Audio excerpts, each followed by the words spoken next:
ઓમ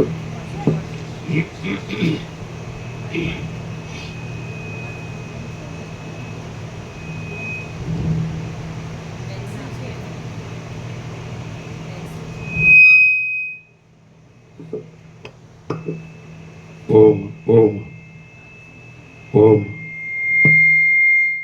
ઓમ ઓમ પરમ ચિદાકાશ,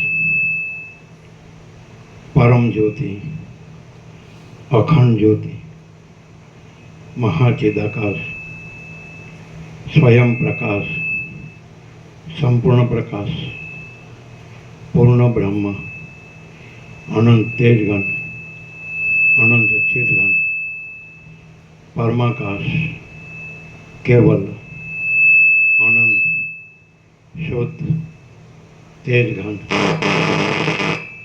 પરમાકાશ, અખિલાત્મા, પૂર્ણ બ્રહ્મ, પરમાત્મા, પરમ ચિદાકાશ, પરમ જ્યોતિ, અખંડ જ્યોતિ, અનંત, પૂર્ણ, પરમ ચિદાકાશ, પરમ શાંતિ, स्वयं सिद्ध, स्वयं प्रकाश, स्वयं पूर्ण, स्वस्वरूप, यही सब कुछ है, इसके सिवा कुछ नहीं है। शून्यभास, अनंत कोटि, महाकल्पो है ही नहीं। महाचिदाकाश, स्वयं प्रकाश, संपूर्ण प्रकाश, महाचिदाकाश ज्योति, अनंत, अखंड, अभेद, महाचिदाकाश ज्योति, महातत्व, महासामान्य, महाचिदाकाश, स्वसंवेद्य, सहज निर्विकल्प, महाचिदाकाश, परम कैवल्य, परम शांति, परम चिदाकाश, अनंत, पूर्ण, निरपेक्ष, सत, अनंत, संपूर्ण, अपरिघी, निर्भ्रांत, निरपेक्ष। वशिष्ठ राम स्थिति प्रकरण राउंड 43मो राउंड।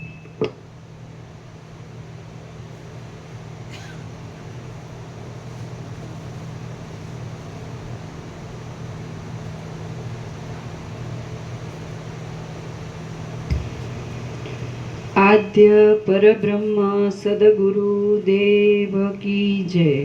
ओम श्री परमात्मने नमः। સદગ્રંથોમાં શિરોમણી શ્રી યોગ વાસિષ્ઠ મહારામાયણ સ્થિતિ પ્રકરણ પાના નંબર 500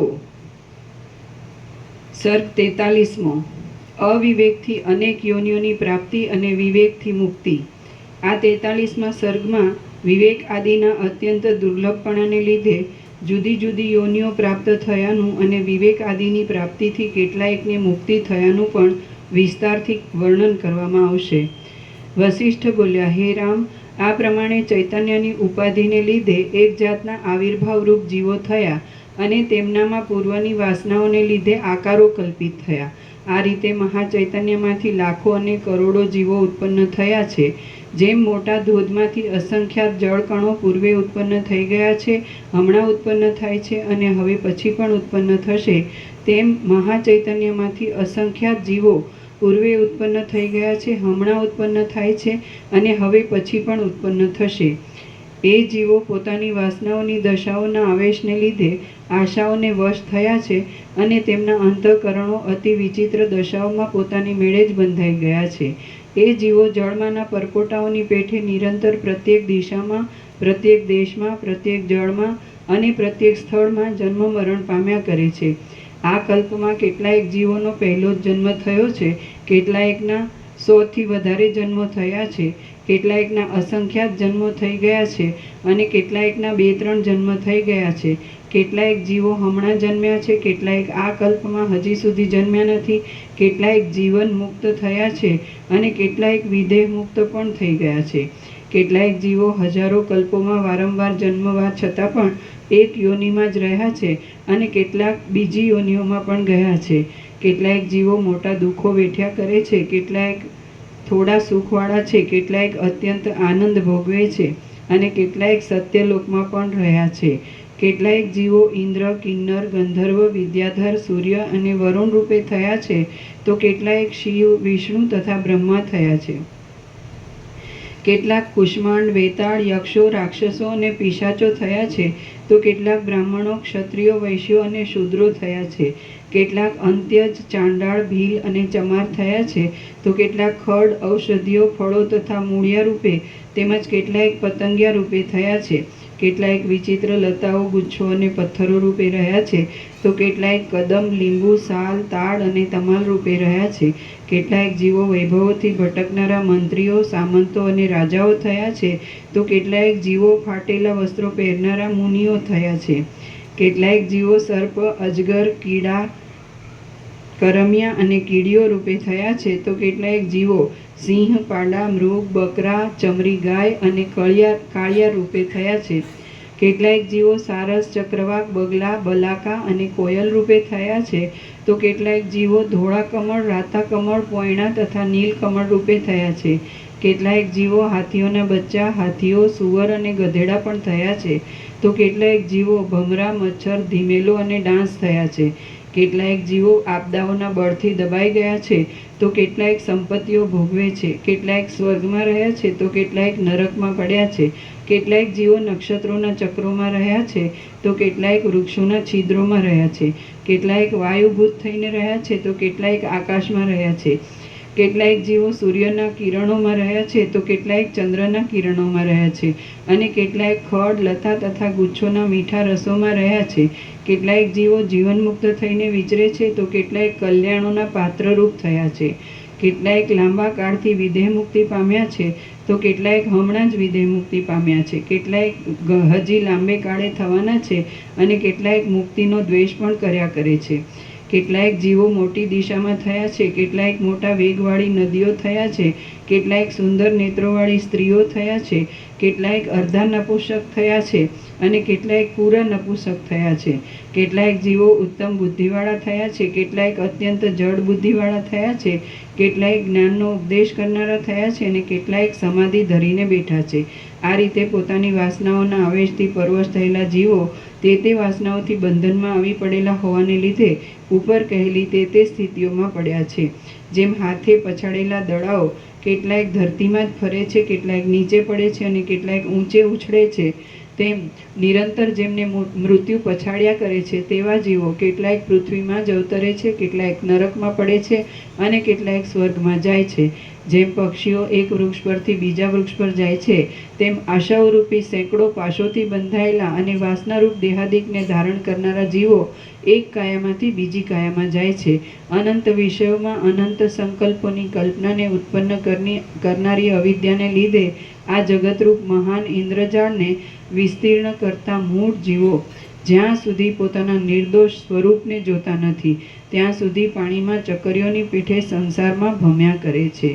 જેઓ પોતાના સ્વરૂપને જોઈ મિથ્યા પદાર્થોનો ત્યાગ કરે છે અને સાચા અનુભવને મેળવીને અનુક્રમે જ્ઞાનની ભૂમિકાઓમાં ચડે છે, તેઓ ફરીવાર સંસારમાં જન્મતા નથી. જેઓ પોતાના સ્વરૂપને જોઈ મિથ્યા પદાર્થોનો ત્યાગ કરે છે અને સાચા અનુભવને મેળવીને અનુક્રમે જ્ઞાનની ભૂમિકાઓ ચડે છે, તેઓ ફરીવાર સંસારમાં જન્મતા નથી. કેટલાયક મૂર્ખ જીવો હજારો જન્મો ભોગવીને કોઈ સુજનના સમાગમથી વિવેકીપણાને પામે છે, પણ પાછા તેથી ભ્રષ્ટ થઈને વળી સંસારરૂપી સંકટમાં પડે છે. કેટલાયક જીવો બ્રાહ્મણના કુળમાં જન્મ તથા સત્સમાગમ આદિ ઊંચી સ્થિતિ પામ્યા છતાં પણ વિષયલંપટ બુદ્ધિને લીધે પશુ પક્ષીના અવતારને પામે છે અને તે અવતારમાંથી નરકોને પણ પ્રાપ્ત થાય છે. કેટલાયક ઊંચી બુદ્ધિવાળા જીવો પરમાત્મામાંથી ઉત્પન્ન થઈને તે જ જન્મમાં તુરત જ પાછા પરમાત્મામાં પ્રવેશ કરે છે. કેટલાયક ઊંચી બુદ્ધિવાળા જીવો પરમાત્મામાંથી ઉત્પન્ન થઈને તે જ જન્મમાં તરત જ પાછા પરમાત્મામાં પ્રવેશ કરે છે. કેટલાયક જીવો પોતાના ઉત્પત્તિ સ્થાનરૂપ બ્રહ્માંડોમાં તથા અન્ય બ્રહ્માંડોમાં બ્રહ્મપણાને પ્રાપ્ત થાય છે. કેટલાક વિષ્ણુપણાને પ્રાપ્ત પામે છે અને કેટલાક મહાદેવપણાને પામે છે. કેટલાક પશુ પક્ષીપણાને પ્રાપ્ત થાય છે, કેટલાક દેવપણાને પ્રાપ્ત થાય છે અને કેટલાક સર્પપણાને પણ પ્રાપ્ત થાય છે. કેટલાક જેઓમાંથી પોતે પ્રથમ હોય તેના તે બ્રહ્માંડોમાં અને કેટલાક બીજા બ્રહ્માંડોમાં પણ તે અવતારો પામે છે. હે રામ, બીજા બ્રહ્માંડોની સ્થિતિ પણ આ બ્રહ્માંડના જેવી છે. જેવું આ વિસ્તીર્ણ બ્રહ્માંડ છે તેવા જ કેટલાક બીજા વિસ્તારવાળા બ્રહ્માંડો હમણાં છે, કેટલાક થઈ ગયા છે અને હજી ઘણાય થવાના છે. જુદા જુદા પ્રકારના વિચિત્ર ક્રમોથી અને જુદા જુદા નિમિત્તોથી તે બ્રહ્માંડોની વિચિત્ર સૃષ્ટિઓ પ્રકટ થાય છે અને ફરી પાછી તિરોહિત પણ થઈ જાય છે. એઓમાં કોઈ જીવ ગંધર્વપણાને પ્રાપ્ત થાય છે, કોઈ યક્ષપણાને પ્રાપ્ત થાય છે, કોઈ દેવપણાને પ્રાપ્ત થાય છે અને કોઈ દૈત્યપણાને પ્રાપ્ત થાય છે. લોકો આ બ્રહ્માંડમાં જેવા વ્યવહારથી રહ્યા છે તેવા જ વ્યવહારથી બીજા બ્રહ્માંડોમાં પણ રહે છે, માત્ર તેઓના આકારમાં કંઈક ફેરફાર હોય છે. પોતપોતાના સ્વભાવના આવેશને લીધે અને એકબીજાની સ્થિતિઓની સ્પર્ધા કરીને કર્મો કરવાને લીધે નદીના મોજાઓની જેમ જીવોની સ્થિતિઓની ઉથલપાથલ થયા કરે છે. નદીના મોજાઓની પેઠે કેટલાક જીવો પ્રકટ થાય છે, કેટલાક તિરોહિત થઈ જાય છે, કેટલાક ઊંચે ચડે છે અને કેટલાક નીચે ઉતરી જાય છે. સઘળા જીવો પ્રત્યક્ષ રીતે બતાવી શકાય નહીં એવા અને પોતે જ પોતાને જાણે એવા છે. તેઓ નિરંતર મહાચૈતન્યમાંથી પોતાનો દેખાવ આપ્યા કરે છે અને મહાચૈતન્યમાં જ વ્યવહાર કરે છે. જેમ પ્રકાશો દીવામાંથી પ્રકટ થઈ થઈને કેટલીક વાર રહીને પાછા કાળે કરી દીવામાં જ લય પામે છે, તેમ કિરણો સૂર્યમાંથી પ્રકટ થઈ થઈને કિરણો સૂર્યમાંથી પ્રકટ થઈ થઈને કેટલીક વાર રહીને પાછા કાળે કરી સૂર્યમાં જ લય પામે છે, જેમ કણો તપાવેલા લોઢામાંથી પ્રકટ થઈ થઈને કેટલીક વાર રહીને પાછા લોઢામાં જ લય પામે છે, જેમ તણખાઓ અગ્નિમાંથી પ્રકટ થઈ થઈને કેટલીક વાર રહીને પાછા અગ્નિમાં જ લય પામે છે, જેમ વિચિત્ર ઋતુઓ કાળમાંથી પ્રકટ થઈ થઈને કેટલીક વાર રહીને પાછી કાળમાં જ લય પામે છે, જેમ સુગંધો પુષ્પમાંથી પ્રકટ થઈ થઈને કેટલીક વાર રહીને પાછી પુષ્પમાં જ લય પામે છે, જેમ તુષારો વરસાદમાંથી પ્રકટ થઈ થઈને કેટલીક વાર રહીને પાછા વરસાદમાં જ લય પામે છે અને જેમ મોજાઓ સમુદ્રમાંથી પ્રકટ થઈ થઈને કેટલીક વાર રહીને પાછા સમુદ્રમાં જ લય પામે છે, તે જ પ્રમાણે જીવોના સમૂહો મહાચૈતન્યમાંથી પ્રકટ થઈ થઈને કેટલાક કાળ સુધી જુદા જુદા દેહોને ભોગવીને પ્રલય કાળે પાછા ચૈતન્યમાં જ લય પામી જાય છે. આ બ્રહ્માંડોની રચના નામની અનાદિકાળની ભ્રાંતિરૂપ માયા સમુદ્રમાં લહેરોની પેઠે પરબ્રહ્મમાં નિરંતર નિરર્થક વિસ્તીર્ણ થાય છે, નિરર્થક વધ્યા કરે છે, નિરર્થક ફેરફાર પામ્યા કરે છે અને નિરર્થક જ પાછી લય પામે છે. જેવી રીતે સમુદ્રમાં લહેર મિથ્યા છે તેવી રીતે પરબ્રહ્મમાં આ રચના પણ મિથ્યા છે. શ્રી યોગ વાસિષ્ઠ મહારામાયણમાં સ્થિતિ પ્રકરણનો જીવ નિશ્ચય સ્થાનોપદેશ નામનો સર્ગ 43મો સમાપ્ત. સર્ગ 44મો મુક્તિ અને પ્રલયનું અંતર તથા બ્રહ્માનો શરીર ગ્રહણનો ક્રમ. આ 44મા સર્ગમાં મુક્તિ અને પ્રલય એ બેઉ સરખા હોવા છતાં પણ તેઓમાં જે અંતર છે તે કહેવામાં આવશે અને બ્રહ્માનો શરીરનું ગ્રહણ કરવાનો ક્રમ કહેવામાં આવશે. રામ બોલ્યા, હે ભગવાન, આપે કહેલી પદ્ધતિ પ્રમાણે જે જીવને પ્રલયમાં પરબ્રહ્મની પ્રાપ્તિ થાય તેને સૃષ્ટિમાં પાછો અસ્થિપિંજરરૂપ દેહ ધરવો કેમ ઘટે? પરમપદમાં પહોંચેલાને પણ જો જન્મ મરણ પ્રાપ્ત થતા હોય તો પછી મુક્ત થયેલાને પણ પાછી જન્મ મરણની આવૃત્તિ પ્રાપ્ત થવી જોઈએ. મુક્ત થયેલા જીવનું સંસારમાં પુનરાગમન થતું નથી એ વિષયમાં શો વિશ્વાસ? વસિષ્ઠ બોલ્યા, હે રામ, મેં તમને પ્રથમ જ કહેલું છે તે તમે કેમ સમજતા નથી? તમારી બુદ્ધિ આગળ પાછળનો વિચાર કરવામાં સમર્થ છે તો તે ક્યાં ગઈ? આ શરીર આદિ જે કાંઈ સ્થાવર જંગમ જગત છે તે જોવા પૂરતું જ છે અને સ્વપ્નની જેમ તે મિથ્યા જ પ્રકટ થયેલું છે. હે નિષ્પાપ રામ, આ જગત એક જાતનું લાંબુ સ્વપ્ન છે, મિથ્યા જ જોવામાં આવે છે, બે ચંદ્રના વિભ્રમ જેવું છે અને ભ્રાંતિમાં પ્રતીત થયેલા પહાડ જેવું છે. જેની અજ્ઞાનરૂપ નિદ્રા શાંત થઈ હોય, જેની વાસનાઓ ગળી ગઈ હોય અને જેની સ્મૃતિ ચિત્તવૃત્તિમાં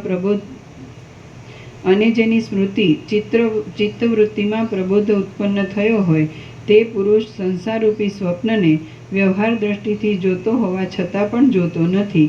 જેની અજ્ઞાનરૂપ નિદ્રા શાંત થઈ ગઈ હોય, જેની વાસનાઓ ગળી ગઈ હોય અને જેની સ્મૃતિ ચિત્તવૃત્તિમાં પ્રબોધ ઉત્પન્ન થયો હોય તે પુરુષ સંસારરૂપી સ્વપ્નને વ્યવહાર દ્રષ્ટિથી જોતો હોવા છતાં પણ જોતો નથી.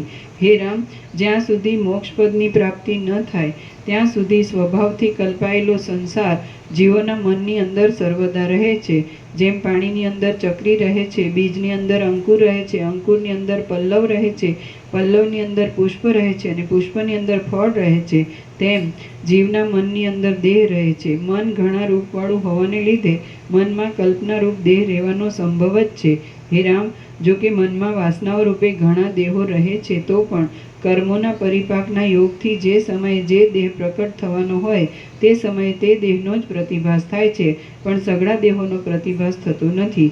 જેમ માટીના પિંડો ઘડારૂપ થાય છે તેમ મન જ તે દેહરૂપ થાય છે. સૃષ્ટિના આરંભમાં એક જીવને ઉત્તમ કર્મોનો પરિપાક પ્રાપ્ત થતાં ઉત્તમ દેહનો પ્રતિભાસ થાય છે. તે જીવ બ્રહ્મા કહેવાય છે અને તેને તેનો દેહ કોઈ કલ્પમાં વિષ્ણુના નાભિકમળ રૂપી ઘરમાં રહેલો પ્રતીત થાય છે. જેમ એક મોટી માયામાંથી બીજી માયા પ્રકટ થાય છે તેમ બ્રહ્માના મોટા સંકલ્પના ક્રમથી આ અપાર સૃષ્ટિ પ્રકટ થયેલી છે. રામ બોલ્યા, હે મહારાજ, એક જીવ મનરૂપ થઈને જે પ્રકારે બ્રહ્મા થયો હોય તે પ્રકાર મને વિસ્તારપૂર્વક તરત કહો. વશિષ્ઠ બોલ્યા, હે રામ, બ્રહ્માએ કેવી રીતે શરીરનું ગ્રહણ કર્યું તે કહું છું, તમે તે સાંભળો. આ એક ઉદાહરણ ઉપરથી સઘળા જગતની સ્થિતિ તમારે જાણવામાં આવશે. દિશા આદિના તથા કાળ આદિના માપ વગરનું બ્રહ્મ તત્વ પોતાની શક્તિને લીધે લીલા માત્રથી જ દિશાના તથા કાળના માપવાળા જે આકારને ગ્રહણ કરે છે તે જીવ કહેવાય છે. દિશા આદિના તથા કાળ આદિના માપ વગરનું બ્રહ્મ તત્વ પોતાની શક્તિને લીધે લીલા માત્રથી જ દિશાના તથા કાળના માપવાળા જે આકારને ગ્રહણ કરે છે તે જીવ કહેવાય છે. વાસનાઓના આવેગથી ઘેરાયેલો એ જીવ જ માયાની ઉપાધિને સ્વીકારીને સંકલ્પોની કલ્પનાઓમાં તત્પર રહેનારું અને ચપળતાવાળું મન થાય છે. કલ્પનાઓ કરવા લાગતું એ મન પ્રથમ ક્ષણ માત્રમાં પોતાની આકાશરૂપ થવાની ભાવના કરે છે અને તે ભાવના શબ્દના તથા શ્રોત્રના રૂપને પણ લાગુ પડે છે. આકાશની ભાવનાને પામીને ઘાટું થયેલું મન ઘાટા ચલનના ક્રમથી પોતાની વાયુરૂપ થવાની ભાવના કરે છે અને તે ભાવના સ્પર્શના તથા ત્વચાના રૂપને પણ લાગુ પડે છે. શબ્દ સ્વરૂપવાળું આકાશ અને સ્પર્શ સ્વરૂપવાળો વાયુ એ બંને જીવના જોવામાં આવતા તેમની ભાવનાને પ્રાપ્ત થઈને ઘાટું થયેલું મન એમને એકબીજામાં ક્ષોભ પમાડીને અગ્નિની ભાવના કરે છે. નથી કાઢી નાખવાનું. જીવના જોવામાં આવતા નથી એ નથી ડિલીટ કરવાનું. શબ્દ સ્વરૂપવાળું આકાશ અને સ્પર્શ સ્વરૂપવાળો વાયુ એ બંને જીવના જોવામાં આવતા તેમની ભાવનાને પ્રાપ્ત થઈને ઘાટું થયેલું મન એમને એકબીજામાં ક્ષોભ પમાડીને અગ્નિની ભાવના કરે છે અને તે ભાવના રૂપના તથા ચક્ષુના સ્વરૂપને પણ લાગુ પડે છે. મન અગ્નિની ભાવનાથી ઘાટું થઈને ક્ષણ માત્રમાં નિર્મળ પ્રકાશની ભાવના કરે છે એટલે પ્રકાશ વૃદ્ધિ પામે છે. પછી આકાશ, વાયુ તથા અગ્નિ, તેજ એ ગુણોથી ઘાટાપણાને પામેલું મન જળના શીતળપણાની ભાવના કરે છે અને તે ભાવનાથી તરત અર્ધ ક્ષણમાં તે જીવ રસને તથા જીવવાને લાગુ પડતી જળની પ્રતીતિ થાય છે. પછી આકાશના, વાયુના, તેજના તથા જળના ગુણોને પામીને વધારે ઘાટું થયેલું મન પૃથ્વીના ઘાટા સ્વરૂપની ભાવના કરે છે અને તે ભાવનાથી ક્ષણ માત્રમાં જ તે ગંધને તથા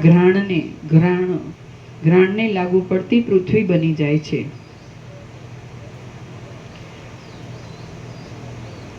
પછી શબ્દ, સ્પર્શ, રૂપ, રસ અને ગંધથી વીંટાયેલું મન પોતાના પાતળાપણાને છોડી દેતા અગ્નિના કણ જેવા અને આકાશમાં સ્ફુરેલા જે રૂપને દેખે છે તે રૂપ લિંગ, શરીર અથવા પુર્યષ્ટક કહેવાય છે. તેમાં કર્મેન્દ્રિય, જ્ઞાનેન્દ્રિય, પાંચ ભૂત, પ્રાણ, મન, અવિદ્યા, કામના તથા કર્મો રહેલા છે. તેમાં અહંકારનો તથા બુદ્ધિનો પણ સમાવેશ થાય છે. તે લિંગ શરીર પોતાના અંશોથી સર્વ પ્રાણીઓના હૃદય કમળમાં ભ્રમરની પેઠે રહેલું માનવામાં આવે છે. એ લિંગ દેહમાં મન તીવ્ર ઉત્કંઠાથી પ્રત્યક્ષ જોવામાં આવે એવા સ્થૂળ દેહની ભાવના કરવા લાગે છે એટલે તે પાકમાં આવેલા બીલાની જેમ જાડું થઈ જાય છે.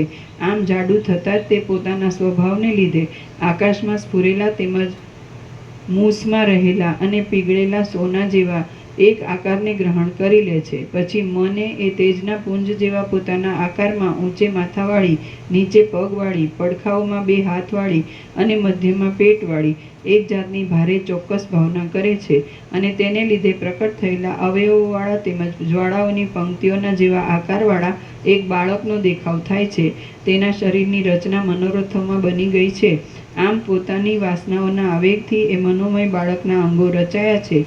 જેમ ઋતુ પોતાના સ્વભાવને વધાર્યા કરે છે, તેમ તે વાસનાઓથી પોતાના શરીરને વધાર્યા કરે છે અને કાળે કરીને સ્પષ્ટ રીતે જોવામાં આવે એવા દેહવાળો થાય છે. પછી તે બુદ્ધિ, ધૈર્ય, બળ, ઉત્સાહ, વિજ્ઞાન અને ઐશ્વર્યવાળો થાય છે અને તે સર્વ લોકોનો પિતામહ મહાત્મા બ્રહ્મા કહેવાય છે. પીગળતા સોના જેવી કાંતિવાળા અને મહાચૈતન્યમાંથી પ્રકટ થયેલા એ બ્રહ્મા મહાચૈતન્યમાં જે સત્તાથી રહ્યા છે, તે જ સત્તાથી પોતામાં પોતાના અજ્ઞાનને જ આકાશ આદિ પંચીકૃત સ્થૂળ ભૂતો રૂપે બનાવે છે. તે એક સમયે અપાર, આદિ, મધ્ય તથા અંત વગરના મોટા આકાશને બનાવે છે. એક સમયે પ્રબળ ગતિવાળા વાયુને બનાવે છે. એક સમયે પ્રલયકાળના દાવાનળની જેમ જ્વાળાઓથી દીપતા તેજને બનાવે છે. એક સમયે નિર્મળ જળને બનાવે છે અને એક સમયે ઘણા વિસ્તારવાળી પૃથ્વીને બનાવે છે. એ 5 ભૂતોમાંથી કાળા વિષ્ણુને બનાવી લઈ તેની નાભીમાં એક કમળ બનાવીને તે કમળમાં પોતે રહે છે અને પ્રકટ થાય છે. ત્યારથી તે પોતાની ભાવનાઓના સામર્થ્યને લીધે બીજા પણ એવા પ્રકારના સમુદ્રો, ભુવનો, વૃક્ષો, પર્વતો તથા પ્રાણીઓ આદિ પદાર્થોને બનાવ્યા કરે છે. અનેક રૂપોવાળા વિચિત્ર પદાર્થોને કલ્પનાથી જ બનાવ્યા કરતા એ બ્રહ્મા લીલા માત્રમાં કલ્પનાથી જ પાલક આકારોને બનાવે છે અને તે પદાર્થોનું પાલન કરે છે. પોતે પ્રકટ થયા ત્યારથી જ એ બ્રહ્મા આવી ખટપટમાં લાગી ગયા. એક સમયે તે અજ્ઞાનના પ્રાબલ્યથી પોતાના દેહને તથા વ્યવહાર આદિને ભૂલીને સૂઈ ગયા. પછી એ નિદ્રા જતી રહી ત્યારે, એટલે સૃષ્ટિના સમયરૂપ બીજો દિવસ પ્રાપ્ત થયો તે વખતે વળી તે પોતાના કલ્પનામય પ્રકાશિત શરીરને જોવા લાગ્યા. તે શરીર પ્રાણના તથા અપાનના પ્રવાહોવાળું, જાણે પદાર્થો ગોઠવાઈને બન્યું હોય એવું કરોડો રૂંવાટાઓથી વ્યાપ્ત અને 32 દાંતવાળું હતું. તે 2 સાથળના અસ્થિઓ તથા એક બરડાનું અસ્થિ મળીને 3 મોટા સ્તંભોવાળું, પ્રાણરૂપ 5 દેવતાઓવાળું, નીચે 2 પગવાળું, હાથ, પગ, માથું, છાતી અને પેટ એ 5 ભાગોવાળું, મુખ આદિ 9 છિદ્રોવાળું અને ઉપર ચામડીરૂપ લેપને લીધે કુણાશવાળું હતું. વળી તે 20 આંગળીઓવાળું, 20 નખોવાળું, 2 હાથવાળું, 2 સ્તનવાળું, 2 નેત્રવાળું અને ઈચ્છા થાય તો તેમાં ઘણા નેત્ર તથા ઘણા હાથ આદિ પણ કરી શકાય એવું હતું. એ ચિત્તરૂપી પક્ષીના માળારૂપ હતું. કામદેવરૂપી સર્પના રાફડારૂપ હતું. તૃષ્ણારૂપી પિશાચણીના નિવાસરૂપ હતું અને જીવરૂપ કેસરીને રહેવાની ગુફારૂપ હતું.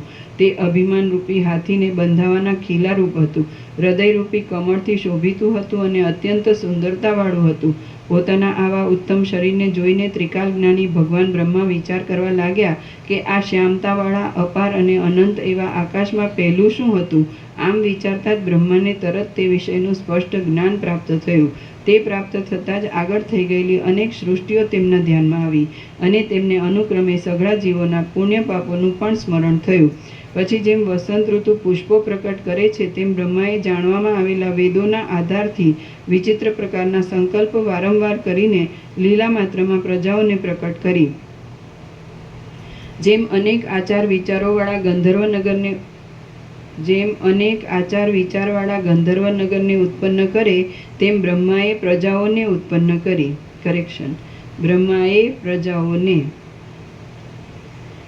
જેમ અનેક આચાર વિચારોવાળા ગંધર્વનગરને ઉત્પન્ન કરે, તેમ બ્રહ્માએ પ્રજાઓને ઉત્પન્ન કરી અને તે પ્રજાઓને સ્વર્ગ, મોક્ષ, ધર્મ, અર્થ તથા કામની સિદ્ધિ માટે વિચિત્ર પ્રકારના અનંત શાસ્ત્રો પણ રચ્યા.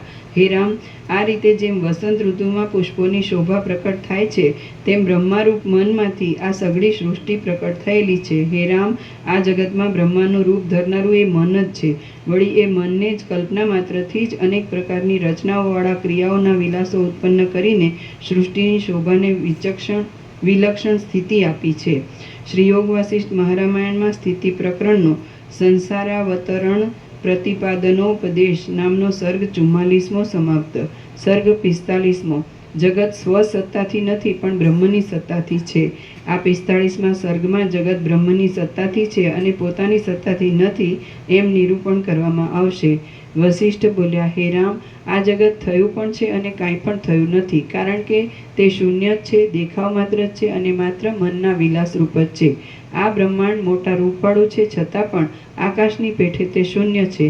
આથી તેણે કોઈ પ્રદેશને કે કોઈ કાળને કાંઈ પણ રોક્યો નથી. આ બ્રહ્માંડ માત્ર સંકલ્પના સ્વરૂપવાળું છે અને સ્વપ્નમાં દેખાયેલા નગર જેવું મિથ્યા છે. જે દેશમાં અને જે કાળમાં તે જોવામાં આવે છે, તે દેશમાં અને તે કાળમાં બ્રહ્માંડ વગરનું કેવળ બ્રહ્મ જ છે, બીજું કાંઈ જ નથી. જે દેશમાં અને જે કાળમાં તે જોવામાં આવે છે, તે દેશમાં અને તે કાળમાં બ્રહ્માંડ વગરનું કેવળ બ્રહ્મ જ છે, બીજું કાંઈ જ નથી. આકાશમાં ભીંત વગર અને રંગ વગર કલ્પાયેલા વિચિત્ર ચિત્ર જેવું આ જગત છે. તે જોવામાં આવે છે, છતાં પણ તે ખોટું છે અને કોઈએ ન બનાવ્યા છતાં ભ્રાંતિથી જ બનેલું છે. જેમ ચક્ષુ જોવા માત્રમાં કારણરૂપ છે, તેમ મન સ્મરણ માત્રમાં કારણરૂપ છે. તે મને દેહ આદિ સઘળા બ્રહ્માંડને સ્મરણ માત્રથી જ પ્રતીત થતું કલ્પી લીધું છે. જગત આભાસ માત્ર જ છે અને તે ઘડા, ખાડા તથા વસ્ત્રો આદિ રૂપે મિથ્યા જ પ્રતીત થાય છે. ભીત વગેરે જે પદાર્થો પ્રતીત થાય છે, તેઓ બ્રહ્મની સત્તાથી જુદી સત્તાવાળા નથી. જેમ કોશેટાનો કીડો પોતે જ પોતાના બંધનને માટે જાળ બનાવી લે છે, તેમ મને પોતે જ પોતાના બંધનને માટે આ શરીર કલ્પી લીધું છે. ચિત્ત જેને મિથ્યા સંકલ્પ રૂપે ન કરી શકે અથવા ચિત્ત જેમાં મિથ્યા સંકલ્પ રૂપે ગતિ ન કરી શકે, એવો કોઈ દુષ્કર કે અગમ્ય પદાર્થ જ નથી. મનરૂપી ગુફાઓની અંદર ન ભરાય એવી કઈ શક્તિઓ સર્વશક્તિઓવાળા જગદીશ્વરમાં ન સંભવે. મનરૂપી ગુફાઓની અંદર ન ભરાય એવી કઈ શક્તિઓ સર્વશક્તિઓવાળા જગદીશ્વરમાં ન સંભવે. અર્થાત એવી કોઈ શક્તિ નથી કે જે મનમાં ન હોય ને જગદીશ્વરમાં હોય. હે મહાબાહુ, સર્વશક્તિઓવાળું મહાચૈતન્ય સર્વદા વિદ્યમાન છે. તેને લીધે જ સર્વ પદાર્થોમાં સર્વદા સાચાપણું પણ સંભવે છે અને સર્વદા ખોટાપણું પણ સંભવે છે. સર્વ પદાર્થો મહાચૈતન્યમાં કલ્પિત હોવાને લીધે મહાચૈતન્યની સત્તાથી સાચા છે અને પોતપોતાની સત્તાથી ખોટા છે. સર્વ પદાર્થો મહાચૈતન્યમાં કલ્પિત હોવાને લીધે મહાચૈતન્યની સત્તાથી સાચા છે અને પોતપોતાની સત્તાથી ખોટા છે. હે રામ, મન સ્વપ્નાવસ્થામાં વાસનાથી જ બીજા શરીરને ગ્રહણ કરી લે છે, તો તેવી રીતે આ શરીરને પણ તેણે જ ગ્રહણ કરેલું છે એમ વિચારો. મન સઘળી શક્તિઓવાળું હોવાને લીધે સઘળા જગતની કલ્પના તેણે જ કરી છે એમ વિદ્વાનો સમજે છે. દેવ, અસુર અને નર આદિ સઘળા પદાર્થો સંકલ્પથી જ બનેલા છે અને સંકલ્પ શાંત થાય તો તેઓ તેલ વગરના દીવાઓની પેઠે શાંત થઈ જાય છે. હે મહાબુદ્ધિમાન, આ સઘળું જગત આકાશ જેવું શૂન્ય છે, કલ્પના માત્રથી ઉદય પામેલું છે અને એક જાતનું બહુ લાંબુ સ્વપ્ન જ પ્રતીત થયું છે એમ સમજો. હે સુવિચારવાન, વાસ્તવિક રીતે જોતા આ જગતમાં કોઈ પદાર્થ કદી પણ જન્મતો નથી અને કદી પણ મરતો નથી. જન્મ મરણ આદિ સઘળું મિથ્યા જ છે. જગત બ્રહ્મરૂપ છે, તેથી તે કદી કાંઈ પણ વધતું નથી અને કદી કાંઈ પણ ઓછું થતું નથી. તેમાં ક્યું છોલાઈ જાય એમ છે અને ક્યું તૂટી જાય એમ છે કે તેને માટે શોક કરવો પડે. હે રામ, સૂક્ષ્મ વિચારથી આત્માને કલ્પિત જગતથી અત્યંત ન્યારો નહીં સમજતા તેને દેહરૂપ સમજીને મૂર્ખાની પેઠે મનમાં શા માટે મૂંઝાયા કરો છો? હે રામ, સૂક્ષ્મ વિચારથી આત્માને કલ્પિત જગતથી અત્યંત ન્યારો નહીં સમજતા તેને દેહરૂપ સમજીને મૂર્ખાની પેઠે મનમાં શા માટે મૂંઝાયા કરો છો? જેમ સૂર્યના તાપને લીધે ઝાંઝવાના પાણી ખોટા હોવા છતાં પણ દેખાય છે, તેમ મનની કલ્પનાથી આ સઘળા બ્રહ્માંડિક પદાર્થો મિથ્યા હોવા છતાં પણ દેખાય છે. જગતમાં સઘળા દ્રશ્ય પદાર્થો બે ચંદ્રના વિભ્રમ જેવા છે, મનોરથની પેઠે ઉઠેલા છે અને કેવળ અજ્ઞાનથી ઘડાયેલા છે. જેમ વહાણથી જનારાને વૃક્ષો ચાલતા હોવાની મિથ્યા બુદ્ધિ ઉદય થાય છે, તેમ સર્વ જીવોને આ સઘળા દ્રશ્યોની પરંપરા પણ મિથ્યા જ ઉદય પામેલી છે.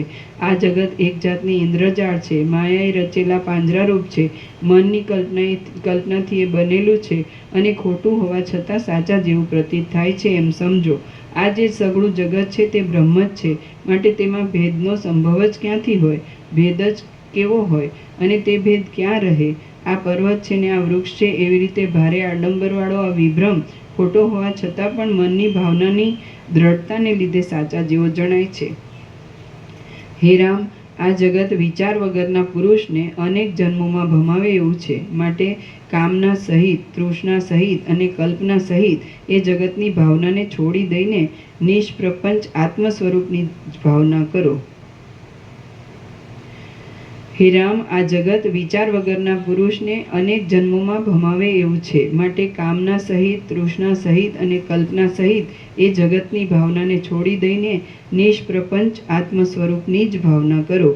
જેમ સ્વપ્ન મોટા આડંબરવાળું હોવા છતાં પણ માત્ર ભ્રાંતિ જ હોય છે અને વાસ્તવિક નથી, તેમ ચિત્તે પ્રાપ્ત કરેલું આ જગત પણ ભ્રાંતિ જ છે અને વાસ્તવિક નથી. માટે હે રામ, આ જગત પણ એક જાતનું લાંબુ સ્વપ્ન જ છે એમ સમજો.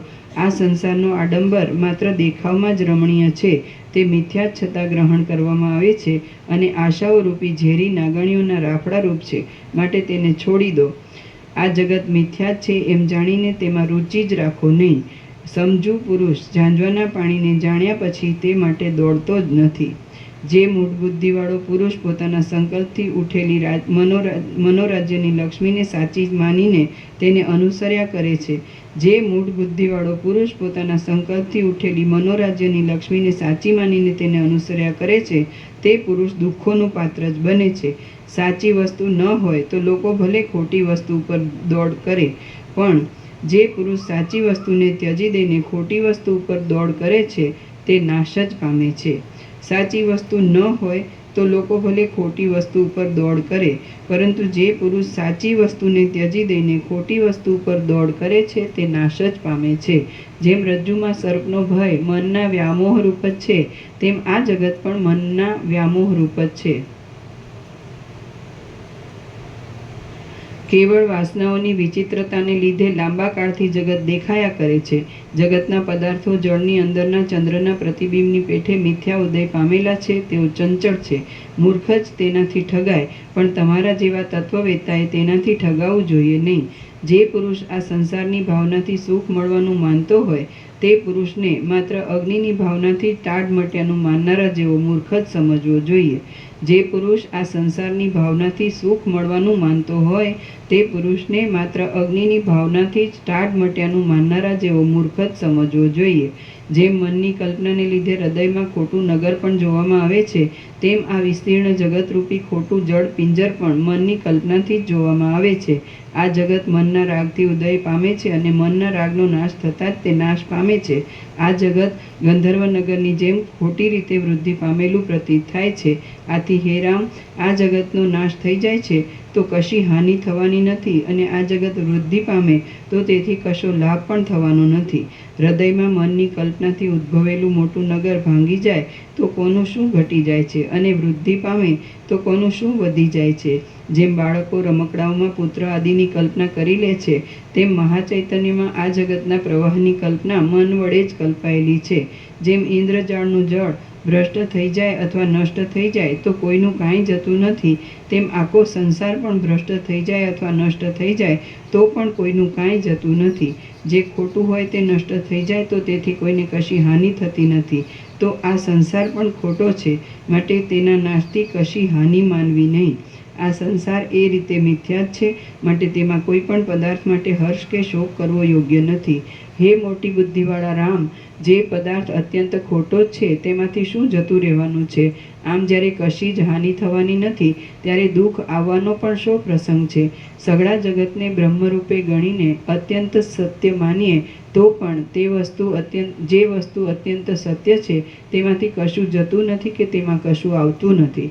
સઘળા જગતને બ્રહ્મરૂપે ગણીને અત્યંત સત્ય માનીએ તો પણ જે વસ્તુ અત્યંત સત્ય છે તેમાંથી કશું જતું નથી કે તેમાં કશું આવતું નથી. તો જગતના પદાર્થોને સારું શા માટે સુખ દુઃખ ધરવા જોઈએ?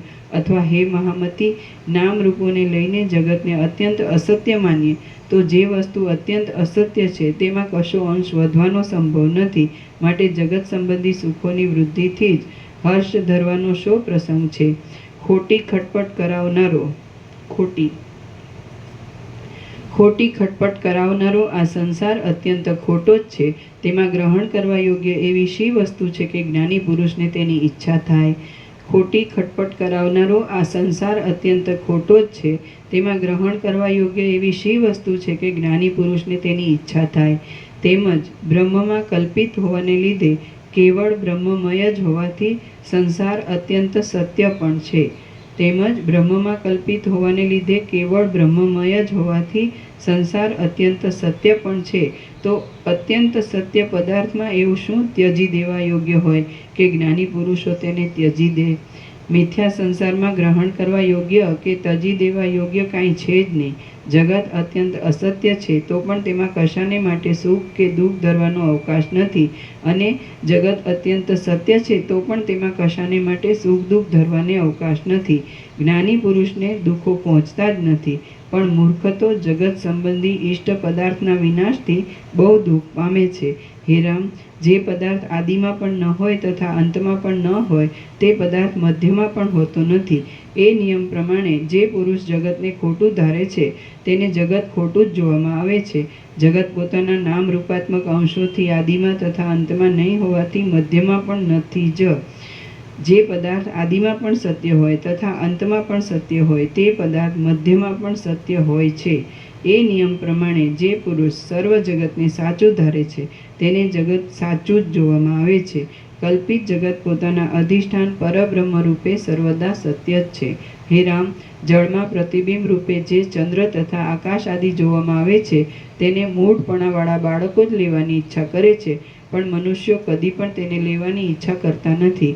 તેમ બ્રહ્મમાં જે આ મિથ્યાભૂત જગત જોવામાં આવે છે તે જગતનું ગ્રહણ કરવાની અજ્ઞાનીઓ જ ઈચ્છા કરે છે, પણ જ્ઞાનીઓ કદી કરતા નથી.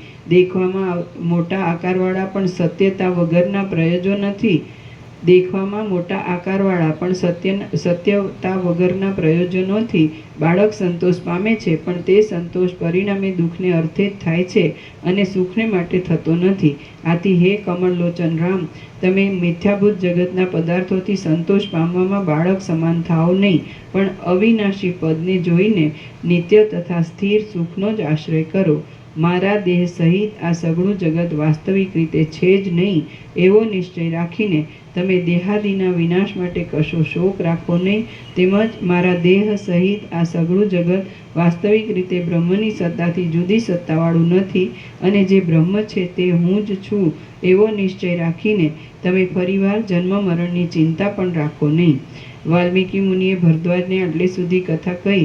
ત્યાં દિવસ જતો રહ્યો, સૂર્યાસ્ત થયો અને મુનિઓની સભા વાલ્મીકી મુનિને પ્રણામ કરીને સાયંકાળના નિત્ય કર્મો કરવા સારું ત્યાંથી ઉઠીને નાહવા ગઈ. રાત્રિ વીત્યા પછી જ્યારે સૂર્યના કિરણો ફૂટ્યા ત્યારે એ સભા પાછી વાલ્મીકી મુનિની પાસે આવી. શ્રી યોગ વાસિષ્ઠ મહારામાયણમાં સ્થિતિ પ્રકરણનો યથાભૂતાર્થ યોગોપદેશ નામનો સર્ગ 45મો સમાપ્ત. વાલ્મીકીનો 9મો દિવસ સમાપ્ત. સર્ગ 46મો જીવન મુક્તના ગુણોનું વર્ણન. આ 46મા સર્ગમાં સંસારમાં વિહાર કરતા પણ જે ગુણો રાખવાથી સંસારમાં ડૂબી જવાતું નથી અને જે ગુણો જીવન મુક્ત પુરુષોમાં રહે છે તે ગુણોનું નિરૂપણ કરવામાં આવશે. વસિષ્ઠ બોલ્યા, હે રામ, પ્રિય ધન કે પ્રિય સ્ત્રી પુત્ર આદિ પ્રાપ્ત થાય તો હર્ષનો શો અવસર છે, અને તેઓ નાશ પામે તો શોક શા માટે કરવો? ઇન્દ્રજાળ ક્ષણમાં જોવામાં આવે અથવા નષ્ટ થઈ જાય તો તેને માટે હર્ષ કે વિલાપ શો કરવો? જેમ ગંધર્વનગરનું કોઈ ઘર પડી જાય કે શણગારાય તો તેથી દુઃખ કે સુખ ધરવું યોગ્ય નથી, તેમ મિથ્યા એવા પુત્રાદિકનું કાંઈ માઠું કે સારું થાય તો પણ દુઃખ કે સુખ ધરવું યોગ્ય નથી.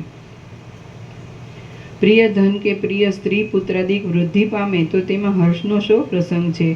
જાંજવાના પાણી વૃદ્ધિ પામવાથી જળની ઈચ્છાવાળાઓને શું આનંદ થાય? ધન કે સ્ત્રીઓ વૃદ્ધિ પામે તો દુઃખ માનવું યોગ્ય છે, પણ સુખ માનવું યોગ્ય નથી. મોહરૂપી માયાની વૃદ્ધિ થતાં કોણ પ્રસન્ન થાય? જે ભોગો વધવાથી મૂર્ખને રાગ થાય છે તે જ ભોગો વધવાથી સમજુને વૈરાગ્ય ઉત્પન્ન થાય છે. જે ભોગો વધવાથી મૂર્ખને રાગ ઉત્પન્ન થાય છે તે જ ભોગો વધવાથી સમજુને વૈરાગ્ય ઉત્પન્ન થાય છે. ધનનો કે સ્ત્રી આદિનો નાશ થાય તો જેમ શોક કરવો યોગ્ય નથી તેમ હર્ષ કરવો પણ યોગ્ય નથી, કારણ કે એમના નાશથી કલ્યાણ થતું નથી, પણ એમનામાં આસક્તિ નહીં રાખવાથી કલ્યાણ થાય છે. ધનનો કે સ્ત્રી આદિનો નાશ થાય તો જેમ શોક કરવો યોગ્ય નથી તેમ હર્ષ કરવો પણ યોગ્ય નથી, કારણ કે એમના નાશથી કલ્યાણ થતું નથી, પણ એમનામાં આસક્તિ નહીં રાખવાથી કલ્યાણ થાય છે. ધન આદિ વિદ્યમાન હોવા છતાં તેને વિનાશી જાણવાવાળા વિવેકી સાધુ પુરુષો તો તે પદાર્થો વડે વૈરાગ્ય પામે છે. આથી હે રામ, તત્વ સમજીને તમે સંસાર સંબંધી વ્યવહારોમાં જે ભ્રષ્ટ થાય તેની ઉપેક્ષા કરો અને જે પ્રાપ્ત થાય તેની આસક્તિ નહીં રાખતા ઉપયોગ કરો. જે નષ્ટ થાય, નહીં પ્રાપ્ત થયેલા ભોગોની અંતઃકરણથી ઈચ્છા જ કરવી નહીં અને આવેલા ભોગોનો આસક્તિ રાખ્યા વગર ઉપયોગ કરવો એ જ પંડિતનું લક્ષણ છે. કામદેવ રૂપી શત્રુ મારી નાખવાની ઈચ્છાથી સજ્જ થઈને ગુપ્ત રૂપે ઊભેલો છે. આથી તમે ચેતીને વિહાર કરો એટલે તમે કોઈ જાતની મૂર્ખતા કરી કહેવાય નહીં. પરમ પદને જાણવા છતાં પણ સમજણની ભૂલને લીધે આ સંસારના આડંબરમાં એક જાતની ઠગાઈ રહી છે. એમ જેઓ સારી પેઠે જાણતા નથી તેઓ માર્યા જ જાય છે. ગમે તે યુક્તિથી દ્રશ્યોના અનર્થપણાને સિદ્ધ કરનારી જે પુરુષની બુદ્ધિ દ્રશ્યોમાંથી નિવૃત્ત થઈ હોય તે નિર્મળ બુદ્ધિવાળો પુરુષ પરમાર્થના આગ્રહવાળો હોવાને લીધે મોહરૂપી સમુદ્રમાં ડૂબતો નથી. ગમે તે યુક્તિથી દ્રશ્યોના અનર્થપણાને સિદ્ધ કરનારી જે પુરુષની બુદ્ધિ દ્રશ્યોમાંથી નિવૃત્ત થઈ હોય તે નિર્મળ બુદ્ધિવાળો પુરુષ પરમાર્થના આગ્રહવાળો હોવાને લીધે મોહરૂપી સમુદ્રમાં ડૂબતો નથી. આ સઘળું જગત ખોટું છે એવા નિશ્ચયને લીધે જેને જગત સંબંધી કોઈ પણ વસ્તુમાં આસક્તિ હોય ને તે સર્વજ્ઞ પુરુષને ખોટી અવિદ્યા પોતાની બાથમાં લઈ શકતી નથી. આ સઘળું જગત ખોટું છે એવા નિશ્ચયને લીધે જેને જગત સંબંધી કોઈ પણ વસ્તુમાં આસક્તિ હોય નહીં તે સર્વજ્ઞ પુરુષને ખોટી અવિદ્યા પોતાની બાથમાં લઈ શકતી નથી. જગતમાં રુચિ અને અરુચિ એ બંનેને છોડી દઈને જેની બુદ્ધિ હું અને આ સઘળું જગત એક જ છે એવા વિચારમાં રહે છે તે પુરુષ મોહરૂપી સમુદ્રમાં ડૂબતો નથી. જગતમાં રુચિ અને અરુચિ એ બંનેને છોડી દઈને જેની બુદ્ધિ હું અને આ સઘળું જગત એક જ છે એવા વિચારમાં રહે છે તે પુરુષ મોહરૂપી સમુદ્રમાં ડૂબતો નથી. કાર્યોમાં તથા કારણોમાં વ્યાપ્ત થઈને રહેલું જે સત્તા માત્ર પદ છે તે હું છું એમ બુદ્ધિથી નિશ્ચયપૂર્વક સમજીને તમે બહારના તથા અંદરના સઘળા દ્રશ્યોને તજો પણ નહીં અને ગ્રહણ પણ કરો નહીં. હે રામ, તમે સઘળા કામો કરવા છતાં પણ અત્યંત વૈરાગ્યવાળા, સ્વસ્થ, સઘળા નિવાસોથી રહિત અને આકાશની જેમ નિર્લેપ રહો. જે વિદ્વાનને પ્રવૃત્તિ કરવા છતાં પણ જેમ ઈચ્છા પણ ન હોય અને અનિચ્છા પણ ન હોય તેની બુદ્ધિ કમળપત્ર જેમ જળથી લેપાતું નથી તેમ કોઈ વિષયોથી લેપાતી નથી. હે રામ, તમે આત્મજ્ઞાન સંપાદન કરીને આસક્તિથી રહિત થઈ જાઓ પછી તમારા પાતળા થઈ ગયેલા મન અને ઇન્દ્રિયો ભલે પોતાની ક્રિયાઓ કરે અથવા ન કરે તેની કાંઈ ચિંતા નથી. આ મારું છે, આ મારું છે એમ કરીને વિષયોમાં દોડતા તમારા મિથ્યાભૂત મનને તમે મૂર્ખ થઈને વિષયોમાં ડૂબાડો નહીં. પછી એ મન ભલે દર્શન આદિ ક્રિયાઓ કરે કે ન કરે. હે રામ, જ્યારે આ વિષયોની શોભા તમારા હૃદયમાં તમને પોતાને જ રૂચશે નહીં ત્યારે તમે જાણવાનું જાણી ચૂકેલા અને સંસારરૂપી સમુદ્રને તરી ગયેલા જીવન મુક્ત થશો. હે રામ, જ્યારે આ વિષયોની શોભા તમારા હૃદયમાં તમને પોતાને જ રૂચશે નહીં ત્યારે તમે જાણવાનું જાણી ચૂકેલા અને સંસારરૂપી સમુદ્રને તરી ગયેલા જીવન મુક્ત થશો. તમને વિષયોની રુચિ ટળી જશે. ટળી જશે. તમને વિષયોની રુચિ ટળી જશે એટલે પછી તમે સમાધિ કરો કે ન કરો તો પણ તમને અનાયાસે મુક્તિ પ્રાપ્ત થયા વગર રહેશે નહીં. હે રામ, જેમ પુષ્પમાંથી ગંધને જુદો કરવામાં આવે તેમ જીવન મુક્તનું પદ પામવાને માટે તમારા વિવેકી મનને ઉત્તમ વિચારો ગોઠવી વાસનાઓના સમૂહમાંથી જુદો પાડો. વાસનાઓરૂપી જળથી ભરેલા આ સંસારરૂપી સમુદ્રમાં જેઓ વિચારરૂપી વહાણમાં ચડે છે તેઓ તરે છે અને બીજા લોકો ડૂબી જાય છે.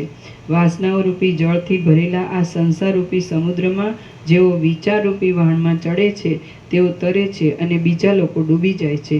વિવેક તથા વૈરાગ્ય આદિ સાધનોથી તીક્ષ્ણ કરેલી અને સુખ દુઃખાદિક સહન કરવામાં ધીરજવાળી બુદ્ધિથી તમે આત્માના તત્વનો સારી પેઠે વિચાર કરો અને પછી પોતાના સ્વરૂપમાં પ્રવેશ કરો.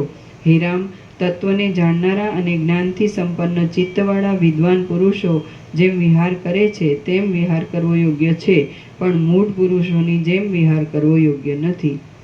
હે રામ, તત્વને જાણનારા અને જ્ઞાનથી સંપન્ન ચિત્તવાળા વિદ્વાન પુરુષો જેમ વિહાર કરે છે તેમ વિહાર કરવો યોગ્ય છે પણ મૂઢ પુરુષોની જેમ વિહાર કરવો યોગ્ય નથી. નિરંતર તૃપ્ત રહેનારા અને મહાન બુદ્ધિવાળા મહાત્માઓએ જીવન મુક્ત પુરુષોના આચારોને અનુસરવું જોઈએ, પણ ભોગો ભોગવવાની લંપટતા ધરાવનારા બીજા પામરોના આચારોને અનુસરવું જોઈએ નહીં. નિરંતર તૃપ્ત રહેનારા અને મહાન બુદ્ધિવાળા મહાત્માઓએ જીવન મુક્ત પુરુષોના આચારોને અનુસરવું જોઈએ, પણ ભોગો ભોગવવાની લંપટતા ધરાવનારા બીજા પામરોના આચારોને અનુસરવું જોઈએ નહીં. બ્રહ્મના અને જગતના તત્વને જાણનારા મહાત્મા પુરુષો જગતના સઘળા વ્યવહારો કરે છે, તેમ છતાં કશું છોડતા પણ નથી અને કશું ઈચ્છતા પણ નથી. બ્રહ્મના અને જગતના તત્વને જાણનારા મહાત્મા પુરુષો જગતના સઘળા વ્યવહારો કરે છે, તેમ છતાં કશું છોડતા પણ નથી અને કશું ઈચ્છતા પણ નથી. તત્વજ્ઞાનને લીધે સંસારના સઘળા સુખોને અપુરુષાર્થરૂપ સમજનારા મહાત્મા પુરુષો કદી ક્યાંય પણ પરાક્રમ આદિના ઉત્કર્ષને માટે, અભિમાનને માટે, ગુણોને અર્થે, લક્ષ્મીને અર્થે કંગાળપણું કરતા નથી. તત્વજ્ઞાનને લીધે સંસારના સઘળા સુખોને અપુરુષાર્થ રૂપ સમજનારા મહાત્મા પુરુષો કદી ક્યાંય પણ પરાક્રમ આદિના ઉત્કર્ષને માટે, અભિમાનને માટે, ગુણોને અર્થે, લક્ષ્મીને અર્થે કંગાળપણું કરતા નથી. મહાત્મા પુરુષો સૂર્યની પેઠે શૂન્યમાં પણ મૂંઝાતા નથી. મહાત્મા પુરુષો સૂર્યની પેઠે શૂન્યમાં પણ મૂંઝાતા નથી, દેવતાઓના બગીચામાં પણ આસક્ત થતા નથી અને પોતાની મર્યાદાને પણ કદી છોડતા નથી. ઈચ્છાઓથી રહિત થયેલા, આવી પડેલા વ્યવહારને અનુસરનારા, શાસ્ત્રોક્ત વૈરાગ્ય આદિ સાધનોની સંપત્તિવાળા અને સ્વસ્થ રહેનારા મહાત્માઓ આ દેહરૂપી રથમાં બેસીને આનંદથી વિચરે છે. મહાત્મા પુરુષો સૂર્યની પેઠે શૂન્યમાં પણ મૂંઝાતા નથી, દેવતાઓના બગીચામાં પણ આસક્ત થતા નથી અને પોતાની મર્યાદાને પણ કદી છોડતા નથી. ઈચ્છાઓથી રહિત થયેલા, આવી પડેલા વ્યવહારને અનુસરનારા, શાસ્ત્રોક્ત વૈરાગ્ય આદિ સાધનોની સંપત્તિવાળા અને સ્વસ્થ રહેનારા મહાત્માઓ આ દેહરૂપી રથમાં બેસીને આનંદથી વિચરે છે. હે સુંદર રામ, તમે પણ આ વિસ્તીર્ણ વિવેકને પ્રાપ્ત થયા છો અને આ બુદ્ધિના બળથી જ્ઞાનમાં સ્થિતિ પામેલા છો. આ ચોખ્ખા વિચારનો આશ્રય કરીને તમે માન તથા મત્સરથી રહિત થઈને આ પૃથ્વીની પીઠ ઉપર વિહાર કરો. એમ કરવાથી તમને જીવન મુક્તિરૂપ પરમ સિદ્ધિ પ્રાપ્ત થશે. હે નિષ્પાપ, સઘળી તૃષ્ણાઓનો ત્યાગ કરીને, વિષયોનું કૌતુક જોવાની ઈચ્છાને પણ દૂર કરીને અને મનમાં પરમ શીતળતાનું ગ્રહણ કરીને તમે સ્વસ્થપણે રહીને વિહાર કરો. વાલ્મીકી બોલ્યા, એ પ્રમાણેના નિર્મળ અભિપ્રાયવાળા વસિષ્ઠ મુનિની નિર્મળ વાણી સાંભળીને રામ તરત સાફ કરાયેલા દર્પણની જેમ શોભવા લાગ્યા અને જ્ઞાનરૂપી મધુર અમૃતથી અંદર ભરપૂર થઈને તે પૂનમના ચંદ્રની જેમ શીતળતાને પામ્યા. વાલ્મીકી બોલ્યા, એ પ્રમાણેના નિર્મળ અભિપ્રાયવાળા વસિષ્ઠ મુનિની નિર્મળ વાણી સાંભળીને રામ તરત સાફ કરાયેલા દર્પણની જેમ શોભવા લાગ્યા અને જ્ઞાનરૂપી મધુર અમૃતથી અંદર ભરપૂર થઈને તે પૂનમના ચંદ્રની જેમ શીતળતાને પામ્યા. શ્રી યોગ વાસિષ્ઠ મહારામાયણમાં સ્થિતિ પ્રકરણનો જીવન મુક્ત સ્થિતિ ગુણ વર્ણન નામનો સર્ગ 46મો સમાપ્ત. સર્ગ 47મો અનિયમિત ક્રમવાળા ત્રૈકાલિક કરોડો બ્રહ્માંડો વગેરેનું વર્ણન. આ 47મા સર્ગમાં અનિયમિત ક્રમોવાળા ભૂત, વર્તમાન અને ભવિષ્યના કરોડો બ્રહ્માંડો, બ્રહ્માઓ અને દેવતાઓ આદિનું વર્ણન કરવામાં આવશે. રામ બોલ્યા, હે સઘળા ધર્મોને જાણનારા અને સકળ વેદોના તથા શાસ્ત્રોના પારને પહોંચેલા ભગવાન, આ આપના પવિત્ર વચનોથી મને કેટલીક ધીરજ મળવા જેવું થયું છે. ઘણા ઘણા ઉત્તમ અર્થોવાળા, સ્વચ્છતાથી ભરેલા, વિચિત્ર યુક્તિઓવાળા અને આત્મતત્વનો પ્રકાશ કરવા સારું ઉદય પામેલા આપના વચનો સાંભળતા હું તૃપ્ત થતો નથી. જીવોની રાજસ અને સાત્વિક જાતિઓ કહેવાના પ્રસંગમાં આપે જે પ્રમાણ સિદ્ધ બ્રહ્માની ઉત્પત્તિ કહી છે તે ઉત્પત્તિ વિશે હવે આપ સ્પષ્ટ રીતે વર્ણન કરો. વસિષ્ઠ બોલ્યા, હે રામ, લાખો બ્રહ્માઓ, લાખો શંકરો, લાખો ઇન્દ્રો અને લાખો નારાયણો થઈ ગયા છે. આ બ્રહ્માંડમાં તથા બીજા વિચિત્ર બ્રહ્માંડોમાં પણ જુદા જુદા આચારોવાળા અને જુદા જુદા વિહારોવાળા બ્રહ્માઓ, શંકરો, ઇન્દ્રો, નારાયણો અને બીજા પણ દેવો તથા મનુષ્યો આદિ પ્રાણીઓ અસંખ્યાત છે. ભૂતકાળમાં થઈ ગયેલા, વર્તમાનમાં રહેલા અને હવે પછી થવાના અનંત બ્રહ્માંડોમાં એકી વખતે ઘણા ઘણા જીવો થઈ ગયા છે, ઘણા ઘણા જીવો છે અને બીજા ઘણા ઘણા જીવો ઉત્પન્ન થશે. હે મહાબાહુ, બ્રહ્માંડોમાં એ બ્રહ્માંડિક દેવતાઓની ઉત્પત્તિઓ જાણે ઇન્દ્રજાળમાં થતી હોય એવી થાય છે. કોઈ સમયે બ્રહ્માથી સૃષ્ટિઓ થાય છે, કોઈ સમયે શિવથી સૃષ્ટિઓ થાય છે, કોઈ સમયે વિષ્ણુથી સૃષ્ટિઓ થાય છે અને કોઈ સમયે બીજા મુનિઓથી પણ સૃષ્ટિઓ થાય છે. બ્રહ્મા કોઈ સમયે કમળમાંથી ઉત્પન્ન થાય છે, કોઈ સમયે પાણીમાંથી ઉત્પન્ન થાય છે, કોઈ સમયે ઈંડામાંથી ઉત્પન્ન થાય છે અને કોઈ સમયે આકાશમાંથી પણ ઉત્પન્ન થાય છે. કોઈ બ્રહ્માંડમાં શિવ જ સર્વના અધિપતિ છે, કોઈ બ્રહ્માંડમાં સૂર્ય જ સર્વના અધિપતિ છે, કોઈ બ્રહ્માંડમાં ઇન્દ્ર જ સર્વના અધિપતિ છે, કોઈ બ્રહ્માંડમાં વિષ્ણુ જ સર્વના અધિપતિ છે અને કોઈ બ્રહ્માંડમાં એક એક દેવ જ સર્વમય છે. કોઈ સૃષ્ટિમાં પૃથ્વી પ્રથમ ગીચ ઝાડોથી વ્યાપ્ત થઈ હતી, કોઈ સૃષ્ટિમાં પ્રથમ મનુષ્યોથી વ્યાપ્ત થઈ હતી અને કોઈ સૃષ્ટિમાં પ્રથમ પર્વતોથી વ્યાપ્ત થઈ હતી. કોઈ સૃષ્ટિમાં પૃથ્વી માટીમય થઈ હતી, કોઈ સૃષ્ટિમાં પથરામય થઈ હતી, કોઈ સૃષ્ટિમાં સુવર્ણમય થઈ હતી અને કોઈ સૃષ્ટિમાં તાંબામય થઈ હતી. આ બ્રહ્માંડમાં પણ ઘણા વિચિત્ર પદાર્થો છે અને બીજા બ્રહ્માંડોમાં પણ જુદા જુદા પ્રકારના વિચિત્ર પદાર્થો છે. કેટલાક બ્રહ્માંડો એક પ્રકાશવાળા છે અને કેટલાક બ્રહ્માંડો પ્રકાશ વગરના પણ છે.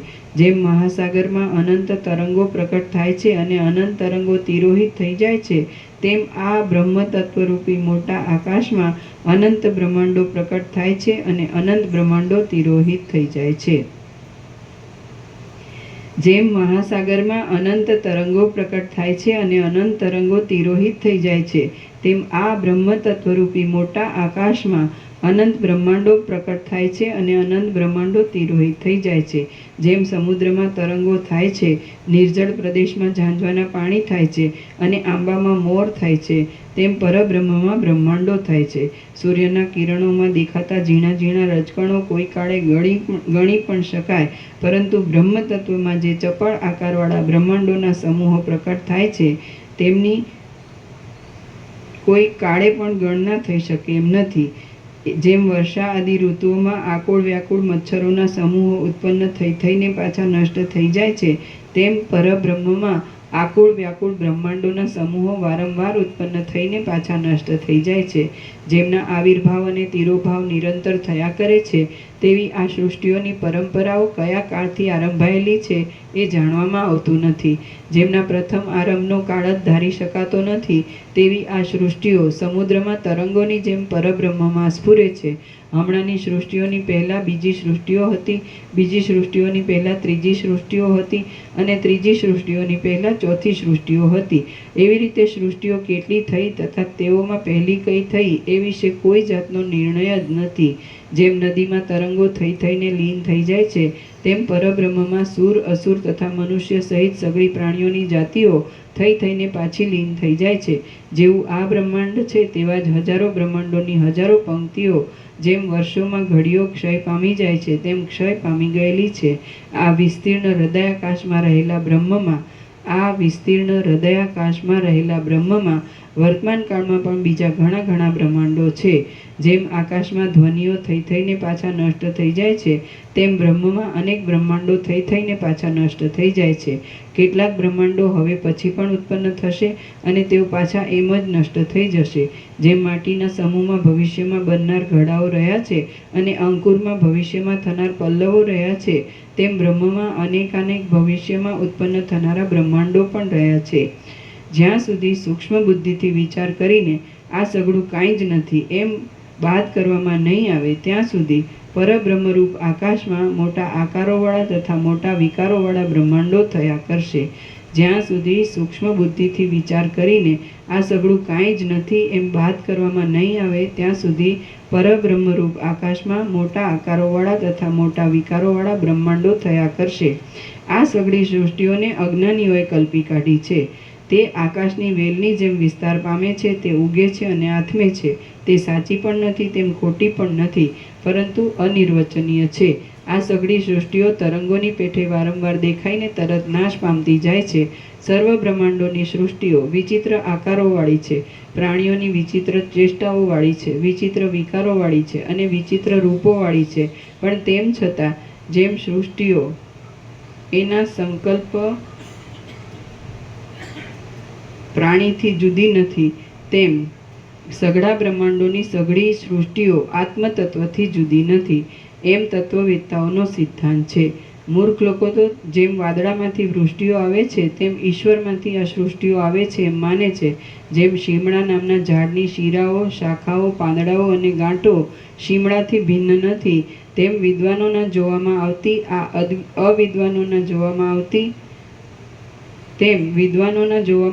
તથા અવિદ્વાનોના જોવામાં આવતી સઘળી સૃષ્ટિઓ પણ વાસ્તવિક રીતે જોતા આત્મતત્વથી ભિન્ન નથી.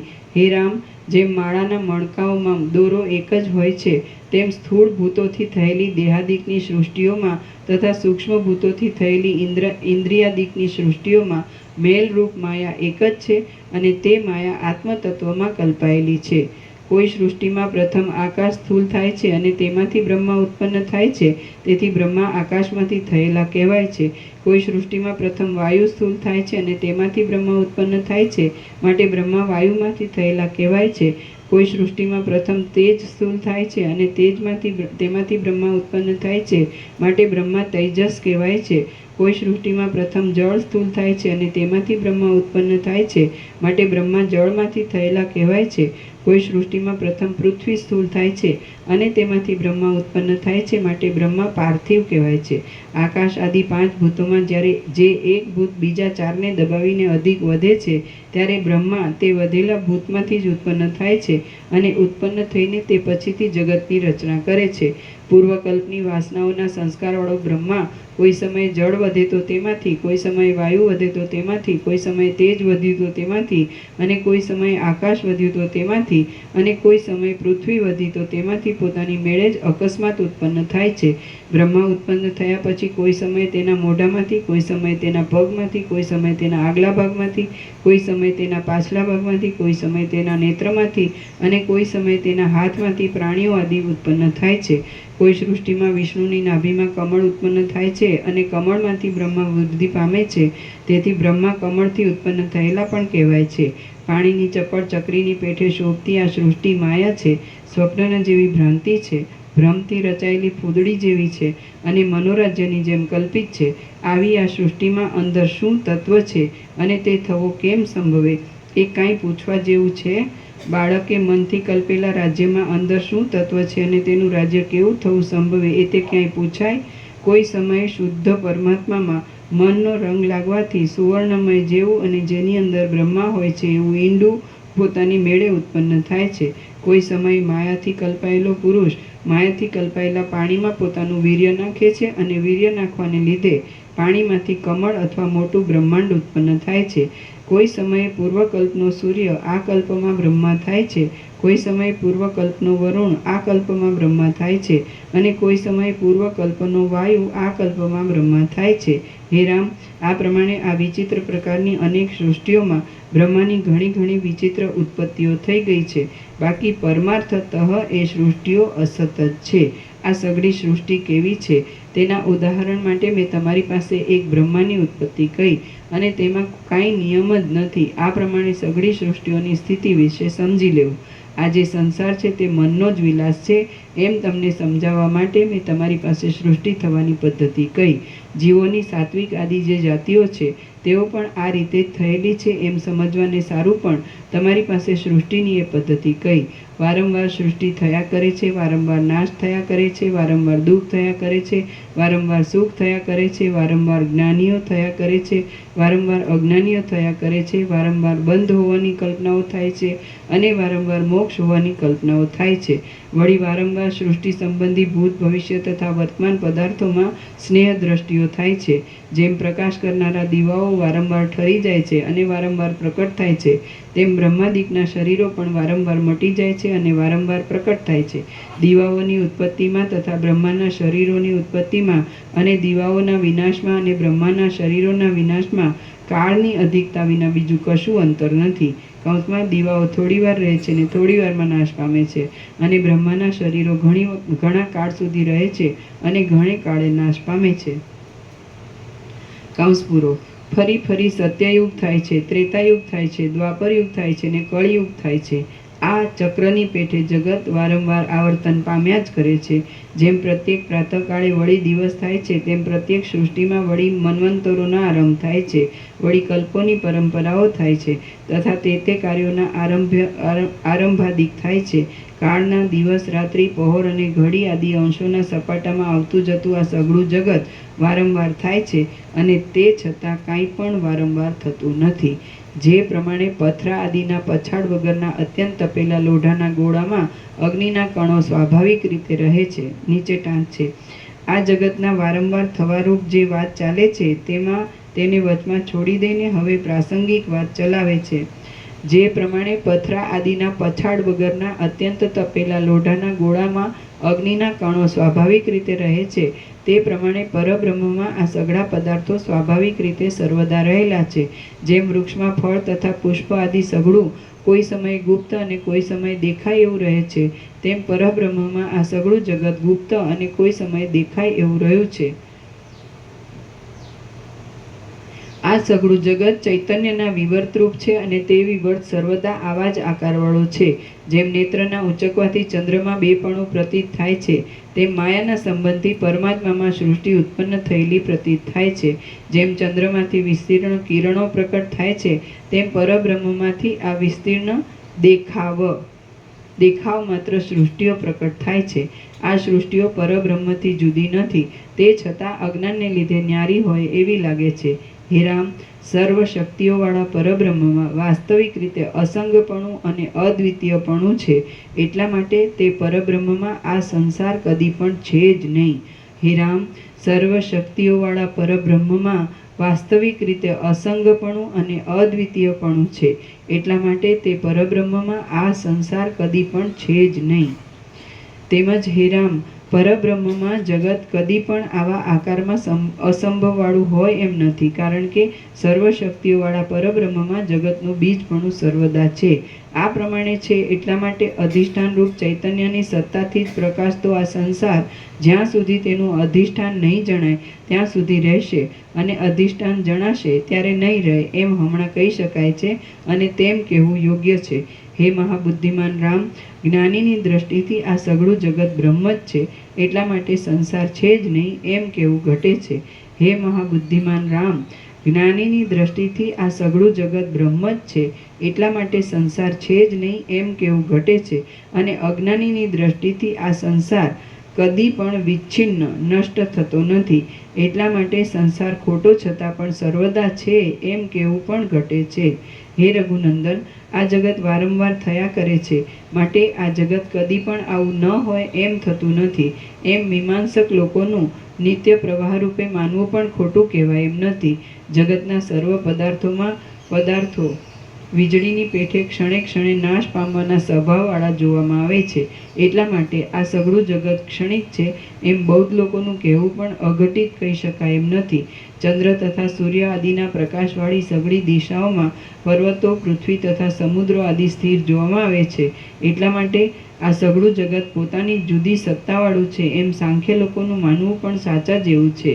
પરમ વ્યાપક પરબ્રહ્મની અંદર તે વાદીઓના સંકલ્પોની જાળથી કલ્પવામાં આવેલા તે પ્રકારોમાં ન સંભવે એવો એકે પ્રકાર નથી, પરંતુ એટલું છે કે અસંગ અને અદ્વિતીય બ્રહ્મમાં સંકલ્પોની જાળ ઉઠવી એ અસંભવિત જ છે. નીચે ટાંચ છે. પ્રાસંગિક વાતને પૂરી કરી હવે ચાલતી વાત લે છે.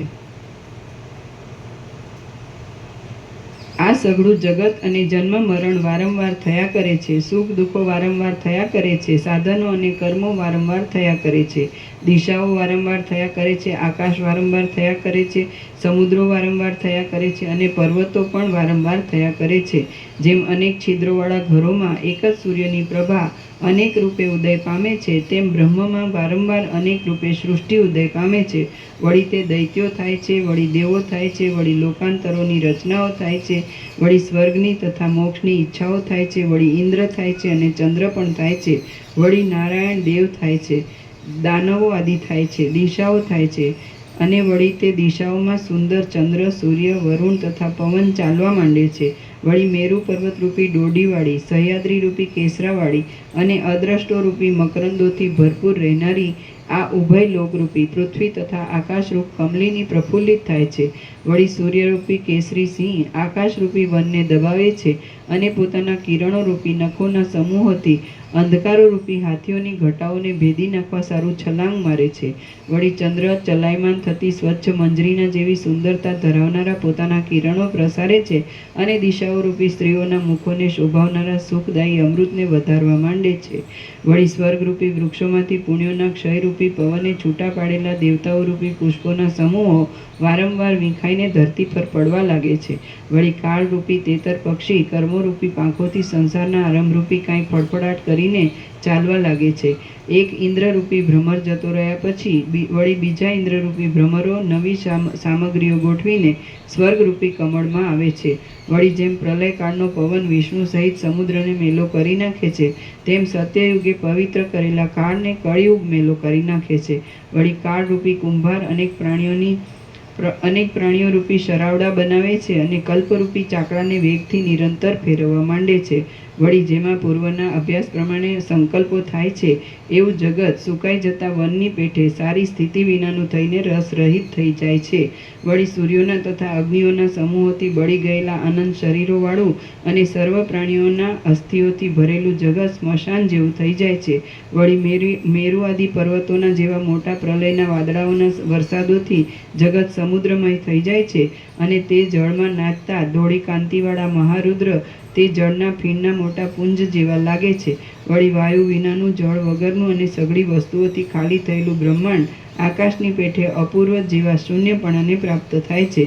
વળી કેટલાક વર્ષો સુધી અધિકાર ભોગવીને કાળે કરીને જેનું શરીર જીર્ણ થઈ ગયું હોય છે એવા બ્રહ્મા જીવિતનો ત્યાગ કરીને પોતાના આત્મામાં લીન થાય છે. હે રામ, આ પ્રમાણે બ્રહ્માંડનો પ્રલય થયા પછી વળી મન બીજા કાળના પરબ્રહ્મની અંદર જ તેવાને તેવા બીજા અનેક બ્રહ્માંડોને સર્જે છે. હે રામ, આ પ્રમાણે બ્રહ્માંડનો પ્રલય થયા પછી વળી મન બીજા કાળમાં પરબ્રહ્મની અંદર જ તેવાને તેવા અનેક બ્રહ્માંડોને સર્જે છે. બીજા અનેક બ્રહ્માંડોને સર્જે છે. જે બ્રહ્માંડો સર્જાય છે તે સઘળા ગંધર્વ નગરો જેવા જ સર્જાય છે.